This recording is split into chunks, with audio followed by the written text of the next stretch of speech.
Hi, everyone, and welcome to the third webinar in the series organized by the Friedrich Naumann Foundation for Freedom in partnership with the Economy Next, titled Restart 2021. And in this webinar series, what we're trying to accomplish is to empower the corporate CEOs and SME business leaders in their quest to tap into the prosperity in the post-COVID-19 era. And in today's webinar, we are looking at marketing in a post-pandemic world. And I'm actually delighted to welcome three personalities who actually don't need much introduction in Sri Lanka. So I'm going to just mention their names and the brands they're most associated with, and then get straight on to the questions. First, we have Jayomi Lokuliyana, who is co-founder and CEO of Z Messenger, and she's also the president of the Women's Digital Chamber of Commerce Sri Lanka. Next, we have Shalin Balasuriya, the co-founder of Ceylon, and last but not least, my very good friend from a long time ago, Rohan, Jayaweera, co-founder of Antyra Solutions. Welcome to all three of you. And Thank you very much. And thank you so much for joining us today. I'm going to start off with you, Shalin, because I think you're a brand builder, and we are, I think the pandemic has been one of the most difficult periods in which to build brands. How do you go across, creating brands during a pandemic, and how does this approach change in a post-pandemic world? Imran, in pandemic or no pandemic, I think we live in a world now that the consumer state is changing so rapidly and on a global level that brands need to be on alert as to how to build their brands with things changing. So I think the big approach here is a deep understanding of what you have in terms of resources and what your brand represents, and a deep understanding of what your consumer state is. So when I talk about your consumer state, I'm talking about what are their consumption patterns, how are they changing, what are their lifestyles, how are they changing, what is their state in terms of how they're traveling, how they're enjoying leisure, lots of different things. So any time that consumer state changes, what your brand means to them can change. So if you're constantly looking at that state while evaluating your resources and having agility in between that is what's going to work for you in the long term. Right? So that's what we've done essentially. Kept looking at how the consumer's lifestyle was evolving, because look, this took all of us by shock. We didn't know how long it will last, but thankfully the mindset was good that we were quite an agile brand who was ready to change. Being in several markets, we had that agility built into us as well. So looking at these changes and catering it so the brand remained meaningful and relevant to the consumer is basically what we did. And in a post-pandemic world, essentially it's the same thing. Looking at your consumer's lifestyle, looking at how preferences are changing, lifestyles are changing, behaviors are changing, and assessing how do we now cater, how do we now bridge that gap. So if we continue to do this, if brands continue to do this, I mean, we don't have to get too excited about changes, because changes will continue to happen, whether it's pandemic or whatever it is. You just continue to build. For instance, during the pandemic, we've opened in 5 different countries. We opened 7 different stores. There were challenges. There were the ways we did things had changed. We used to be there in person when stores open, but we managed to do it online. The way we market changed. The way we narrated our stories changed. The way we connected with our customers changed, but connection was still maintained. So that's what it comes down to. Can you still maintain that connection with the customer and stay relevant no matter what else changes? And having an agile mindset as a brand is what is going to get there. And I've seen a lot of Sri Lankan companies say things like, oh, but that's not how we do business. That is a problem. We can't get too emotionally attached to the way we do business, because this is a fast changing world. I just want to come to you, Jayomi, and I want to pick up from something that Shalin was talking about. This is the need to be continually relevant and meaningful to the consumer. And one of the ways you can do that is to fully understand the consumer and his or her changing needs, and also how these change, how we can create or craft a personalized offering to the consumer, which changes, with the changing consumer behavior. So you're a great believer in technology, and I know that you're a pioneer in the adoption of some of these technologies. How can businesses, particularly SMEs, right, which are constrained by budgetary constraints, adopt technology to create a very personalized experience for every consumer? Yeah.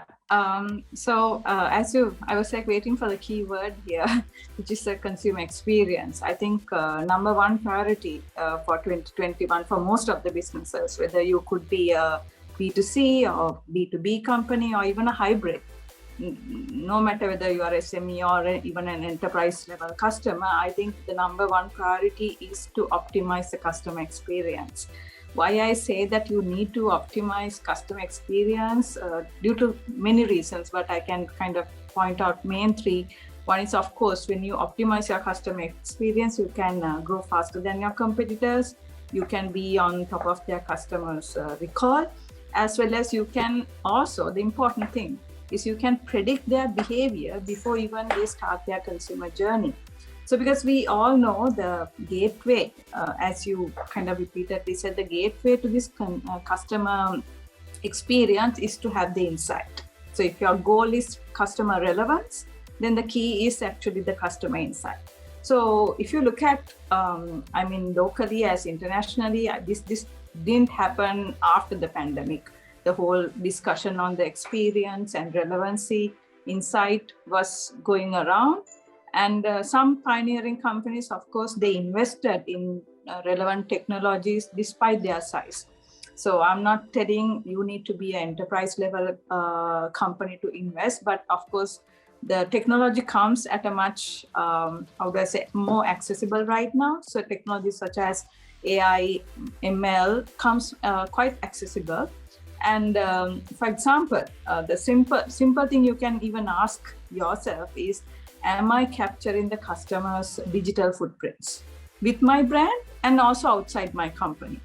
So if you don't have that kind of insight, that is going to be a key challenge in predicting their behavior. And we saw most of the large organizations, which are traditionally retail, are adapting to e-tail. And then they realized absence of insights is actually going to pose a great challenge because they can't orchestrate the consumer journey, right? So it doesn't stop with after sales, but how do you go on orchestrating the entire journey so that you ensure their return, you ensure their loyalty? Because since I even run a e-commerce entity, what I understood, building loyalty in the absence of a face-to-face interaction, how do you do that? That all these insights actually come through if you have access to customer data. So in that light, even one of my new ventures, which is Ad Studio, actually that's where we help companies to adopt something called customer data platform, so that not only your main primary data sources, but also third-party data sources where you could aggregate and then predict the consumer behavior. So this is my take on that. And a wonderful contribution. And I think we will go into some of these technologies and the adoption, going forward. But I want to, touch base on something that is very important in terms of, sustainability of businesses, in terms of growth. And that is, tying marketing outcomes to tangible financial and other matrices. And that's one of the things I like about the approach that Antyra takes. And Rohan, you will enlighten us on, your strategy is a little different from other digital marketing, concerns. When we started Antyra, none of us, myself or my co-founder, we do not come from a media background. So I come from engineering background. My colleague comes from a chartered software development background. So we were comfortable with mathematics and analytics, and it was kind of something that we ran in. And we found ourselves extremely uncomfortable with very fluffy presentations about, how this brand will achieve this amount of awareness and likes and vanity metrics that were there. So from the inception, we knew that the what we were signing up for was an extremely hard one, which is easily going to get unraveled if you don't deliver. Challenges are we knew about it from the beginning. And I've had situations where interns of leading brands calling me up and says, Rohan, that blue doesn't speak to me, that star is not big enough, type of comments, right? And I'm not passing any judgment on that, but I don't know what to do with those kind of feedback. And those are more of a very creative kind of they goes under that umbrella of being creative kind of a thing. And we realized, and we tried, don't get me wrong, it's not that we didn't think, and there seems to be quite a lot of money in that as well. And as an agency, I think we tried, we realized very fast that we are not good at it. And I think we pivoted as well, and we identified ourselves saying we are a creative performance marketing agency. So we try to be accountable for every single cent you spend. It's a lot more harder, but the conversations at board level, conversations and reviews are a lot more easier because you are not subject to someone else's, subjective opinion about how the world should be. So you speak very hard facts. Tying to your question, I love what Shalin said specifically about not being romantic about it. I think we haven't been romantic about it. East attacks took away 40-50% of our revenue overnight because hospitality industry was affected. COVID took even more and still taking. But I think we have pivoted more into some of the areas that customers are demanding from us, especially on performance side of it. And I think that have held us steady over the last couple of years, and we are still here. And I think that is what we are going to be doing. And I think focus on, I think definitely trying to what Jayomi also said, it's important to be not to be romantic, but also be understanding that we are in the era of experience. And today there's a huge demand for organizations who just used to do a simple website or some kind of a template now to develop to that and go to the next level. And I think that's where we really come in and consolidate our position as an organization and try to perform. And I think that because of, here's the weirdest thing, right? Until 2020s of June, the uptake of e-commerce or people buying things on online was significant. And immediately after 21 first or whatever, when the lockdown eased out, especially in the consumer side, etc., we are seeing about 40-50% of the drop from online and going even in restaurant and food business. And we are seeing that getting imprinted onto the dining of where people are now visiting the restaurants and stuff like that. So these are some of the interesting things, and adopting is always the key to moving forward. Yeah. Thank you, Rohan. And that's a fascinating, those are real life fascinating insights. And I think we will come to some level of, equilibrium in terms of what is the, demand in a hybrid kind of situation going forward. But I want to explore a question with all of you, and that, is something that is, I think, common to many aspects of marketing as well. All of you spoke about the value of using technology, particularly for SMEs that don't have the kind of resources the big boys have. But something that I've noticed is that, in this country, in our country, we are a very small country with very limited, human and other talents, particularly in the adoption and full utilization of the spectrum of technologies. And this is a real problem. It's a real problem in many other industries as well. How do we solve this? How do we make sure that we have the kind of talent pool that can utilize all the spectrum of beautiful technologies that are already there, that are becoming scalable, but also that might come in the future? Anyone can go, and I would like to get a response from all of you in terms of contribution. Yes, Jayomi, please start. Yeah. Okay. When you're saying about sometimes big boys might have this talent, I defer that, because I think even globally, having the talent for the digital business or digital transformation is becoming a real challenge. Why? If I just even tell a small example, I saw this question posed by one of the research papers. What would a car manufacturer, health insurer, and a bank have in common? And the answer is basically their search for the talent needs. Because across the industries, diverse industries, the talent pool, actually the need for the talent requirement is actually converging. So all of us are now kind of competing with each other. I could be an agency, and Shalin could be a cosmetic or a beauty brand, and Antyra or any other, or even your organization. We all might be looking for new talent that never existed about a decade ago. Talent which kind of involves in latest technologies, cloud computing, and I would say even e-commerce, advanced coding, becoming extremely rare. So in that light, despite our country size or the access, I think now it's time even our HR or our methods of recruitment should look at a different spectrum. I can give you examples now. I'm sure most of you have heard about like platforms such as Fiverr or freelancer.com. These talents are sometimes you can get it on the freelance, more accessible even for SME. And moving forward, because one of my other ad studio where we kind of had to work on advanced coding solutions for machine learning and AI, I actually couldn't find the required talent for the last like 5 years. And where I found it was actually this emerging markets such as Eastern Europe, countries like Romania, Poland, where these kind of technologies, a new talent or the emerging talent is coming up, where actually access to them, it's much easier. Sometimes you don't even have, you have not seen them physically, but actually they can deliver. So that is another option, which I thought, which worked for me actually.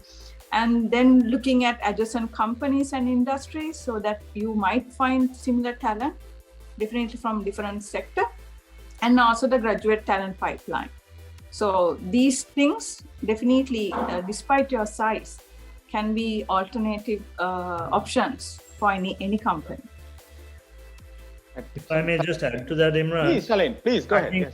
I think what happened globally was this whole digitization process that would have taken 5 years happened in overnight or 6 months to a year, right? And suddenly everyone was looking for the same people. But as a company or as a brand, also you need to figure out what can you do yourself and what do you need assistance from experts and others. And of course, as the talent pool grows, you can bring other people into it. But see, for instance, how we work with Antyra is an example of that.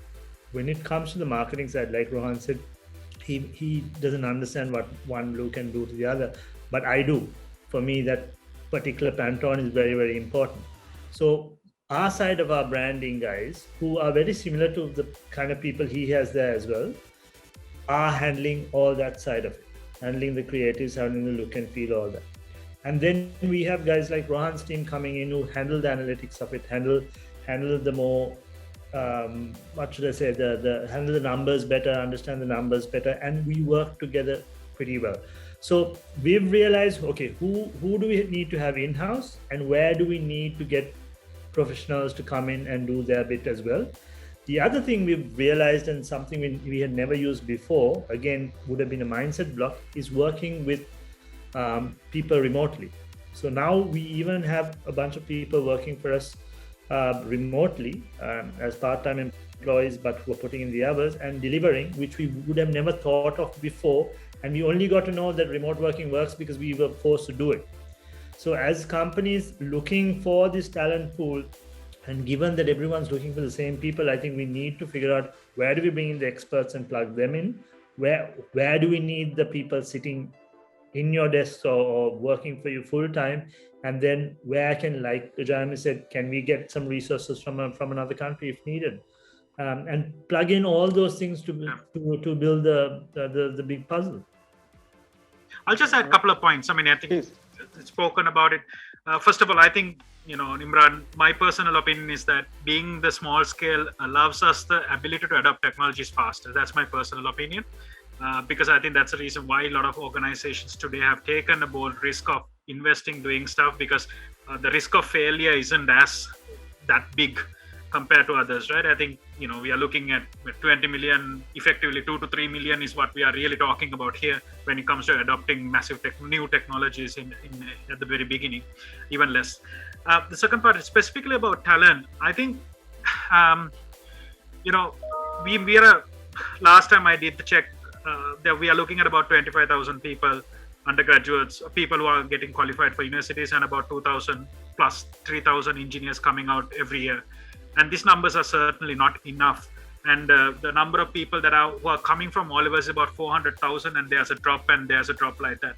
And imagine if we increase this number by a few percentage. And I think part of the challenge is, while as organizations, as enterprises, we have this challenge of we want talent and there's not there, The other part of it, I think, is there's a lot of policy making, there's a lot of facilitation and of infrastructure to enable this talent pool to get qualified. And I think that it's never a short of it.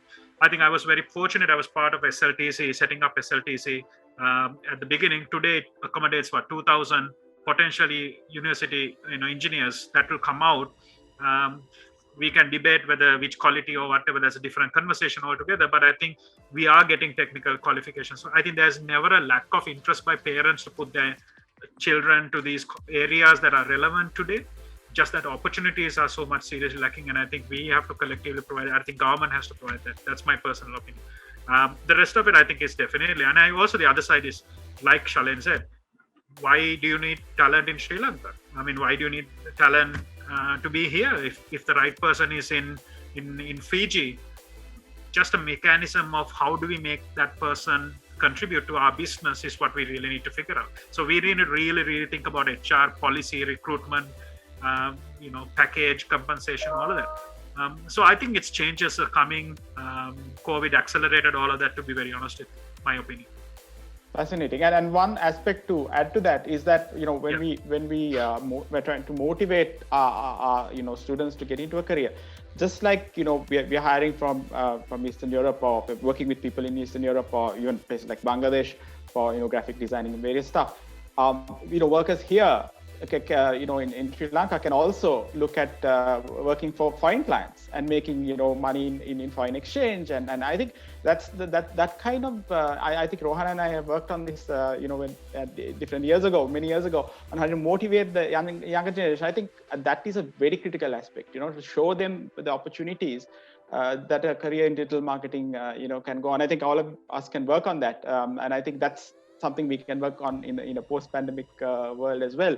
I have a very interesting question for you, Rohan, about some of the things that we were talking about before, to start off our second round of questions.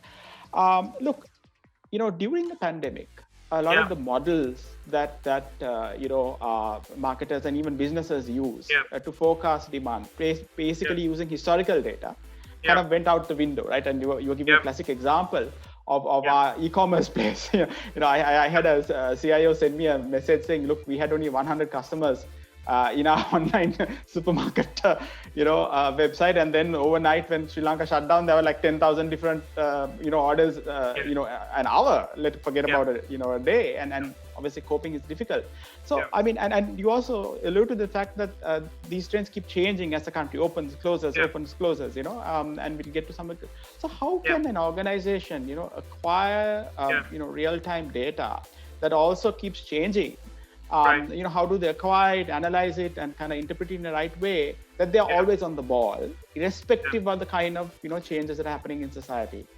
I think the biggest thing isn't so much about what the society and what the macro environment will impact, because I think that's hardly within your control, and there's only so much you can actually do. I think the way that you need to think about it is about how do we redesign your company, and how do you redesign your organization in a way. Like, I think one of the very important things I learned over the last couple of years is, like, there's something called building a core really stable, building a right kind of a infrastructure technology that is taken, that is needed to build a right core, like an ERP solution, or your primary solution that is driving your business. Is it robust, and etc. And then you have a very loosely coupled edges in terms of how you employ your do you have your set of your maybe executives below on a contract basis? Do you have systems available so that they can actually plug in and plug out? So like really redesigning your business. I think there was an interesting thing I used to say, like, it's about designing a company like F1 car. The car that you design at the very beginning versus after 20 races, it looks so different, because the reason is that every race, it takes its iteration. I don't think trying to predict what the world is going to be is the right answer. I think it's about being the first to respond. I think that's the success.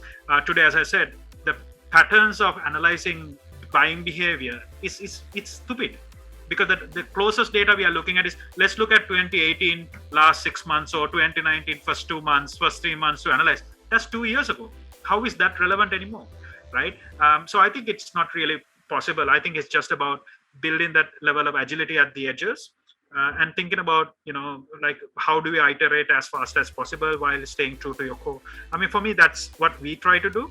not to get what the world is doing, but trying to be the first if you can, to catch that moment. Okay, interesting perspective. Jayomi, to do some of what Rohan says, and also to kind of fulfill the brand expectation on the consumer. I think marketers have to take a lot of risks, particularly in such a volatile situation. I think they need to take risks every time, but particularly in these situations where the chances of failure and the consequences could be quite low because things change so much. Your advice to marketers in terms of taking risks in their career, because I've seen your profile and your career is a series of taking risks, big gambles. What is your advice to marketers in terms of taking huge risks and trying something new? Yeah, of course, I think you are implying the entrepreneurial mindset for the marketer. So indeed, it's a era that marketing is undergoing a huge transformation. I think the humanity has lived through few revolutions, and right now what we are into is the industry 4.0, right?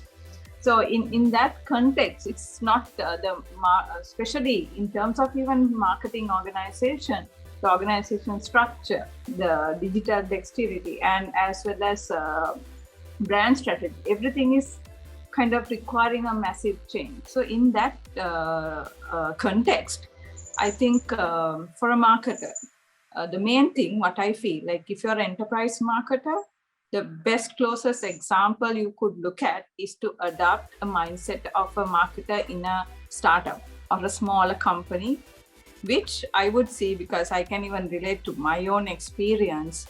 Years ago, we had a theme called Marketing with Zero Budget.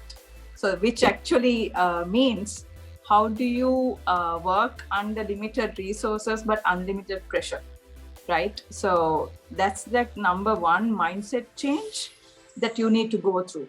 The second is basically, of course, investment or your own personal skill set development, because I see most of the mature marketers, they are struggling to understand the emerging technologies, how's their application, or giving that due recognition to the impact that would create to their own customers and their organization. They always they don't lean in, rather they lean back. So this is the kind of, I see, main change that is required, and also the skill level adoption. And not only that, I think when I did my CIM, we always say the marketing is the driver of the organization. And then after some time back, everything under the finance, they all got more center stage. But now in this context, I think marketing still holds the key for the organization's future, because of the consumer is actually driving the whole consumer change, is driving the organization. So we are talking about not only marketing per se, but how the entire business is transforming to digital. So your acumen towards innovation, your acumen towards emerging technologies, as well as business strategy, customer centricity, everything comes to play. Very interesting. Shalin, I just want to draw your attention to something with regards to the way brands need to kind of position themselves, right? What COVID did is it kind of reinforced a trend that was there for quite a long time, but in a very stark way. That is that the brands need to communicate whatever they are offering to a very localized, very precise term. Sometimes, even from a branch to branch in the same country, they need to kind of change depending on the state, if you're looking at a developed market. And also, in terms of, I think the country itself and the ethos of the government also is to drive Sri Lankan brands international. Many brands want to go international. Very few have done so successfully, right? So to make this happen, how do brands need to tailor their communication to in a very localized, very precise term that becomes meaningful for the consumer? Imran, this again goes back to what I said initially, right? A deep understanding of your resources as a brand, what you can deliver, and a deep understanding of your consumer and how you can bridge the gap in a meaningful way. But what's interesting is that we live in a very digitally market-driven time, which actually makes it easier. Suddenly we are able to look, if I go back to when I started as a marketer, back in the day, it used to take about 1 week to do an artwork. Then you take it, you put it in a magazine that is printed 3 weeks later. The magazine goes to market and it's there for another 3 months. Somewhere within that 4-month period, your consumer sees it, or it goes in the newspaper today and for a week there's about it and it's gone. But now we've got the possibility. Now we do for, let's say for Sparsalon, we do something like 250 creatives a month, right? And now we have the possibility for customizing our marketing right down to the client. We can change the tone, we can change the imagery, we can change language, and we can do it simultaneously. I mean, let's talk this pen. I mean, I could sell this pen to you in a different way, to Rohan in a different way, and to Jayomi in a different way, all at the same time. And you can layer it, and you can test what you're doing in real time and adjust.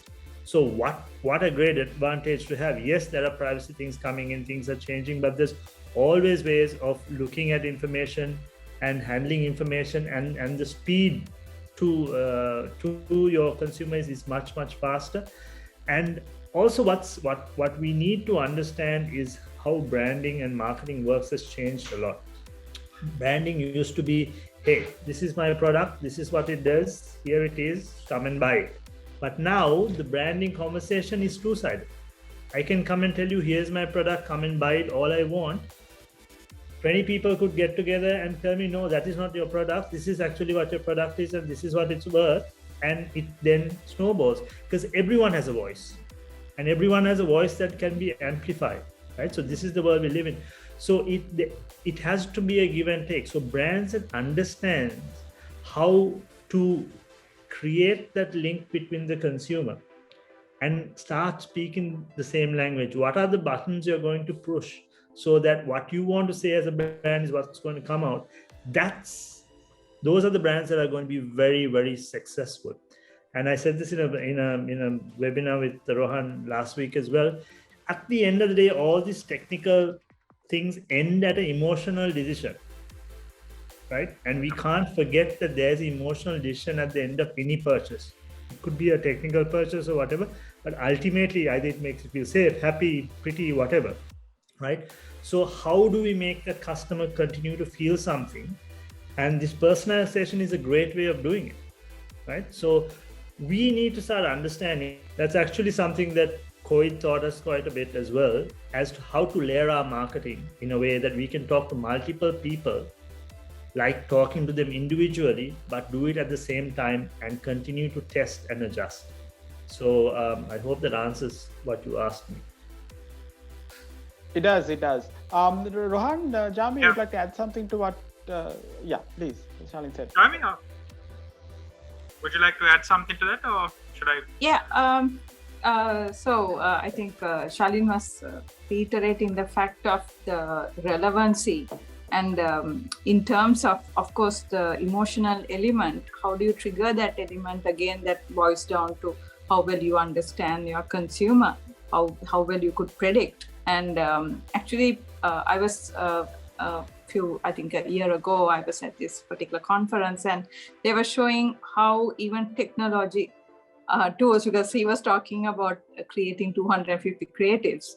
And then just first thing that came to my mind was how this particular AI platform could, for M&M, identifying the children's psyche or their sentiments, created about over 3,000 odd M&M brand covers, right? The creatives basically. And the agency was not happy about it because it has done a pretty good job. So I'm saying, of course, the understanding comes, but the way of execution, because I see sometimes the traditional agencies, they struggle. They say, okay, we usually do this much of creatives. Now you're asking us to do like 10 times of that, So it's like not giving that kind of recognition why you need your creatives to be optimized.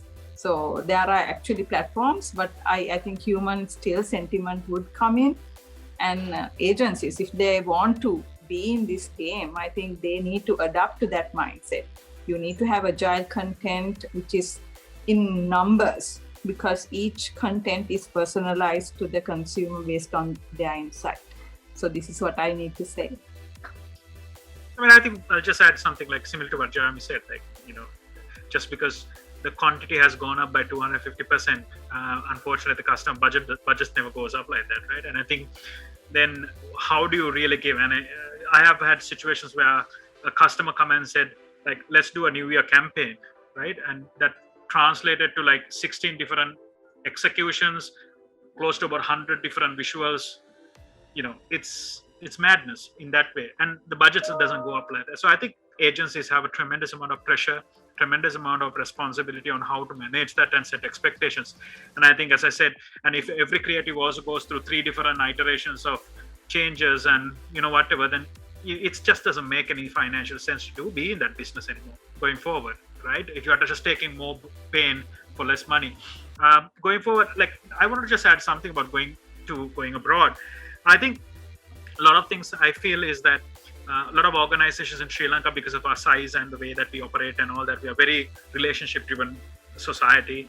I think sometimes we don't really believe that we are good enough. And I think for me, that's one of the realizations with Antyra that I made, is the fact that we really, really actually have the chops to really win, but we just have to believe in it. When you go abroad, digital marketing, just as much as there are 300 million people also have the same access to the same audience. So it's not as, just because you have the access doesn't mean that you stand out special. But then there's a lot more other stuff that you actually have to follow through to be able to get that done. Some of the best examples of businesses that built foreign nationals, so I'm with all due respect, I want to exclude Ceylon here just because I don't know enough about it. If I look at most of the other organizations who have amazing foreign clientele in Sri Lanka, have built on relationships. Even it's just at least the first one or the second one or the third one came from a friend connecting you with someone, and etc. based on that, and then it kind of expanded out to the proper, maybe the official structure. So I think anyone who wants to venture out and set up businesses, I think that will be a very, very important way to establish the first engagement, and after that it becomes a lot more easier. Just a couple of my thoughts on that. Yeah. If I can Please, just add, yes, Imran, because I hadn't addressed the foreign market thing. So essentially, we operate now in about 27 countries across the world. We're growing as well. But this whole thing, I mean, I get asked often why more Sri Lankan companies are not going out and making it happen. I'm going to focus what I say mostly on consumer brands and product rather than service, like what Antyra and Mezenda does. So when it comes to product and service, product rather, and consumer driven products, a lot of Sri Lankan brands that try to go international ultimately try to build a product that looks like it came from the country they're going into. They're going to Europe, so they build something that looks European. They're going to the US, so that they build something that looks like it'll fit in the American market. But the problem is, given where we are in the world today, if you're not unique and you don't stand out, no one's going to be interested. So that is what I keep telling brands I talk to, startups I talk to. Okay, how are you going to go out there and start out as different, especially companies in product? Coming from Sri Lanka, we have some amazingly unique resources that are only ours.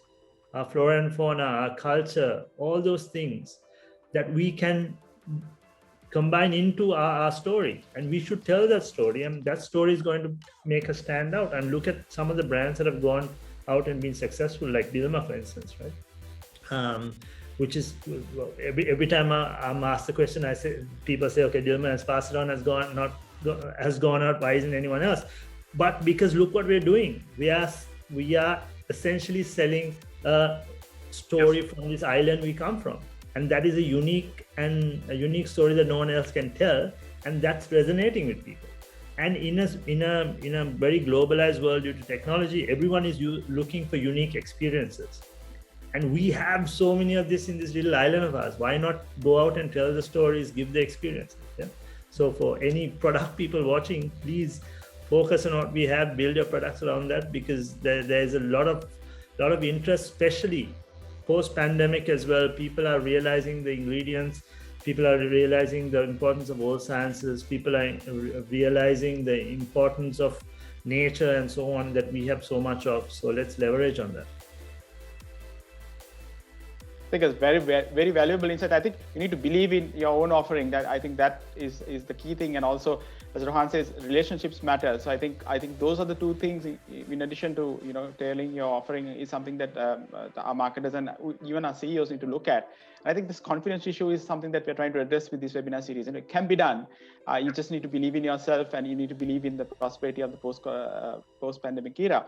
I have a general question for all of you, and it flows through something that Shalin said. Look, every consumer has a voice today, and they know they want to be heard, and they want to amplify what they believe in, and therefore I think consumers today expect a brand to actually be behind not just their products or services, but also in some causes that they genuinely believe in or society is impacted upon. I know from the West, it's now a given thing, but in a developing country like Sri Lanka, there are, again, coming to what Rohan said, there are a lot of relationships that one needs to think of when you start advocating as a brand for or against a particular position, right? A good example would be child labor. That is a big issue today in our society, right? Where everybody's talking about it. But the truth of the matter is that it's a problem that has been there for a long time.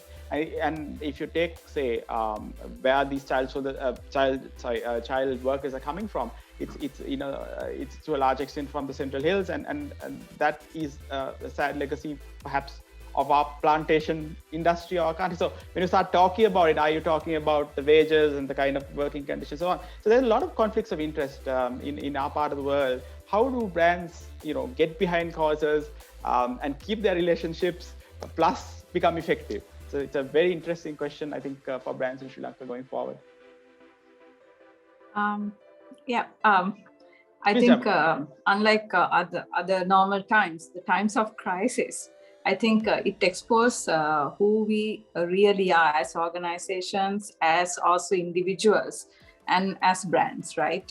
So I think given the fact that everybody is now a journalist and have access to all the social platforms, so consumers are hyper tuned to what brand messaging, what they stand for. Since you were talking about some local, but I also want to highlight some of the international brands that have taken their brand value seriously. For example, Walmart, I think last September, they stopped selling e-cigarettes, right? So, of course, this has implications to their bottom line, as well as I know even CVS pharmacy in US, they even stopped selling all the alcohol, right? So, all the narcotic and related products. So, why this entire shift is because the consumers, the growing concern towards health, towards better narcotic-free world, they took this stand despite there's a probably like 30-40% impact on their bottom line or on their top line. So, but when you do actions like that, actually this triggers the emotional response from the consumers. I think that is what a part of the whole brand marketing or the marketers as mission should be. And the other one, another the best brand I think who celebrated 30th anniversary is Just Do It by Nike. So when they even took a stand on the NFL activist, I think Colin Kaepernick, so they had certain adversities from others, but then they knew their customers' insights. So that's right. So when you take a stand or associate regarding a value that your brand should associate, you should also have understanding of what your customers' values are, right? Because you can't be going and taking stands on whatever the social issues that are coming, right? And your role, you should define, are you going to be a bystander? Are you going to be an activist on that? So based on that, it's all about, again, boils down to the same thing, how well you know your customers and do you know their insights, right? And some of the other crucial questions I think a brand could definitely ask is that, who are you as a brand? Because even the new brand that I built, MyMed, we kind of had this value of care and convenience. So during the pandemic, actually before the pandemic, we created a platform for medicine donation. And during the pandemic, we realized, okay, medicine donation for chronic patients like cancer, but then there's a huge demand from local hospitals for high life dependency units. So how we translated that entire donation, crowd-funded donation platform to supply HDUs actually triggered a major emotional response from the consumers. And there are consumers on a continuous monthly basis donating even something like small cannulas to these hospitals, because that is something close to their heart, because health and the care part is something that they stand with. So that's another part. And also I think as you said, are you actually willing to pay the price? Are you willing to let go your profit margins by taking a stand, taking a particular stand again for a value? And also finally, are you walking the talk? So how are you, the brand's ability to remain true to your values is something, because we see a lot of hypocrisy, right? Your brand values are printed in your reception area, but then what you do on the outside is something that doesn't resonate. And during this kind of crisis, people are hyper-tuned. That's what I have seen. And they are not afraid to voice their concerns.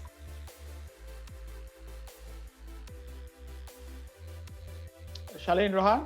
I mean, I think it, while I agree with what Jayomi said, I think it also depends on plenty of other variables as well. I'm sure Nike has done their enough calculations to see what the downside of it and upside of it before they took that stance, which a lot of organizations and brands do not have the luxury or this thing about taking. And Nike is such a big brand, they can take any stance and still sell shoes, right? Probably. I think, yes, they would have taken a temporary this thing, but the PR value they generated out of that will compensate for all the so many other. I don't think any other advertisement ever. I only started noticing Nike after that stance they took. So I'm not a Nike lover anyway, right? So I think there are two ways, but I think there's a saying that when I was I've heard is that just because it worked for Google doesn't mean it will work for you. And I think my belief on some of these things is that I think it all starts from what kind of a person you are. And I think it's about common sense. Like, for example, myself and for us, our value system is our value system. And there are obviously will be a by selection process. There will be a bunch of people who will dislike us, and there will be a selection process about people who would love us. And then the rest of it is in the middle. One of the fun facts that you probably don't know, and I also don't agree, but I rest deeply while in public, I fight with Niranka, my business partner, and I deeply agree and respect him for his. Antyra will never do work for any kind of animal harming product or brand. So we have never taken any products or services that either, not that we have got multiple businesses. I have gone and pitched and got business, but ultimately when I came down, Niranka said, no way, right? So we don't do that, right? So we are a very strong believer in that. But at the same time, I think today that the world has evolved to a point where, yes, everybody has a lot of noise, but doesn't really mean that there's an impact for the business. Like, for example, like if let me remove my individual personality out of it and make a comment. Like if I say that I don't believe in climate change, everybody think I'm an absolute A, right? But that it doesn't mean that I will not be a good person and I will still not care and I will not do the right things. It's just that I just don't believe the scientific formulas they have put forward and they got it repeatedly wrong, right? So it could be that. But what I'm saying is that I think today we have the ability to make those stands. I think we have the capacity to do it. Yes, there will be a short-term noise, but I think in the long term, if you still got what you're doing, I don't think some of these noises that comes out impacts very good businesses as much as we assume it to be on social media. It's my personal opinion. Second part of it is that it doesn't mean that you have to do the wrong thing. That's just not wrong, right? What is wrong, it should not be done. But I don't think as businesses, you can go around being sentimental about everything. I think there has to be a point where you have to make those stance and stand by it. Very interesting. Shalin? Yeah, so I think we as the brand need to understand, like Jayomi said, what really belongs within the brand framework and the brand story. If you're going to take a stance, does it fit in what you're doing? You can't go about being an activist for everything. Whatever I believe personally, I don't believe is what my brand should stand for. I believe my brand should stand for what my brand story is about and how that links and that link with my consumer. And in doing that, there are the bigger ones. You stand up and put your hand up and say, hey, I'm doing this. Plus, there are a whole lot of other things that you have to fall in line to, that you can't not, because your consumers are demanding it. So brands like ours, it's about, is your harvesting sustainable? What are you doing in terms of recycling? How are you using energy? Now, these are basics, right? And there are brands out there who are not touching the basics either, and they're going to get called out. And I think look, even as humans, we are held to some sort of moral standard, and I'm happy that now consumers are in a place that they can hold brands to some sort of standard as well. So there are a lot of those smaller ones that don't get big attention, like the Nike campaign or so on. That's good that the brands are being pushed to it, because it's great for us as human beings and it's great for us as the world.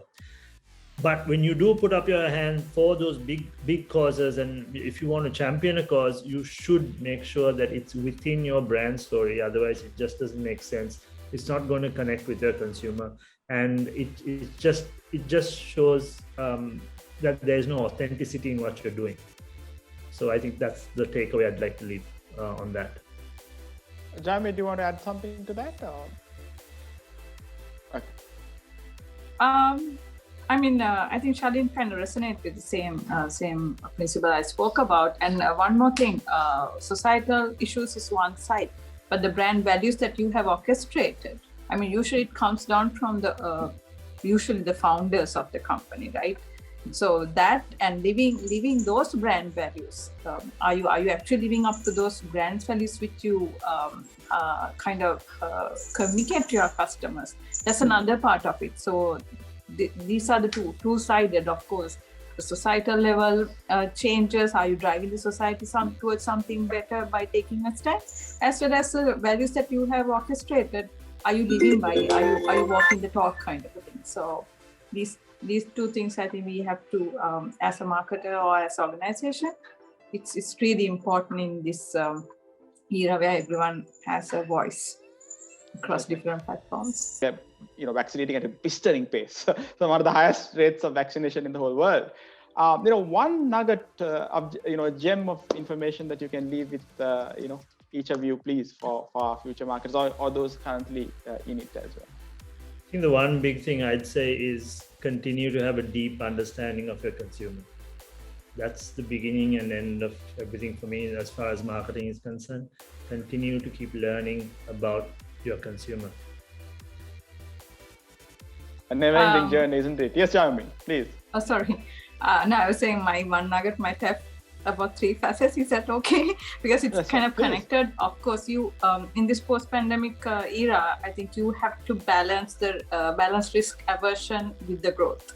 So you have to be conservative without stifling the emergent opportunities, and also be selective of what you reinvent. And finally, as we all spoke even earlier, it's so need to kind of upgrade the skill set of yourself as in your organization. I think from my side, the most important thing about is agility in everything you do and everything you say, everything in terms of your organization, and I think being adaptive to the environment. I think for me, that's just one. I think the rest of it, the both two covered, so I don't want to repeat myself there. Agility is critical for success. Fascinating. Thank you so much. I know all three of you are very, very busy, and we are truly thankful to all three of you for your valuable time today.